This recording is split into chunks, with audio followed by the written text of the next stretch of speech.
Europe. Il est 7h14, Patrick Cohen. Le vrai faux, Géraldine Wassner, et la vision peu claire d'Agnès Buzyn. La ministre de la Santé a découvert cette semaine une statistique affolante alors qu'elle négocie avec les mutuelles pour obtenir un remboursement à 100% des lunettes. On s'est rendu compte à Pôle emploi que 25% des jeunes qui cherchent un emploi ont des troubles de la vision et ne sont pas corrigés par des lunettes.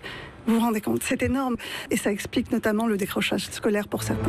25% des jeunes qui cherchent un emploi n'ont pas de lunettes, vrai ou faux? C'est faux, Patrick. Pôle emploi n'a jamais conduit de telles études. Alors j'ai demandé au ministère, Madame Buzyn a confondu. En fait, c'est Muriel Pénicaud, la ministre du Travail, qui lui a glissé ce chiffre en sortant d'un forum pour l'emploi. Elle venait d'y croiser des gens d'Essilor, le fabricant de lunettes, qui lui ont donné cette statistique complètement erronée puisque le marchand se base sur une poignée de jeunes qui visitent ses stands dans certains salons.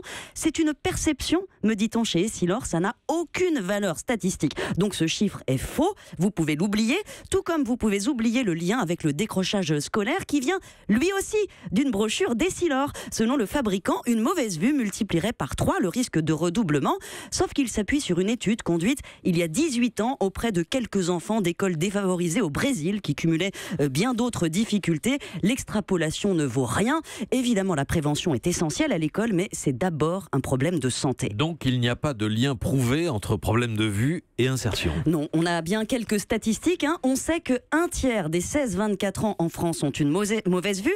La majorité ont une correction dont ils sont très contents.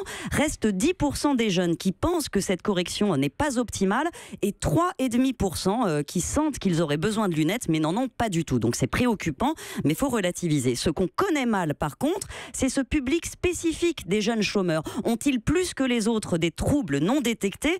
On ne sait pas. Très peu d'enquêtes ont été conduites. La plus importante, auprès de 100 000 jeunes accueillis dans des missions locales, a eu lieu avant que la CMU complémentaire n'existe et les troubles de la vue ne sont pas remontés à l'époque comme un sujet d'intérêt. Même chose dans les enquêtes récentes. Ce qui revient souvent, ce sont les problèmes d'addiction, cannabis, alcool, l'accès aux soins bucco-dentaires. Maintenant, ça ne veut pas dire que tout aille bien. On a des témoignages de gens qui se présentent avec du scotch sur leur monture parce qu'ils ne peuvent pas se payer de nouvelles lunettes, mais ça concerne tout le monde, pas uniquement les jeunes. Géraldine Wassner. Europe. Europe 1.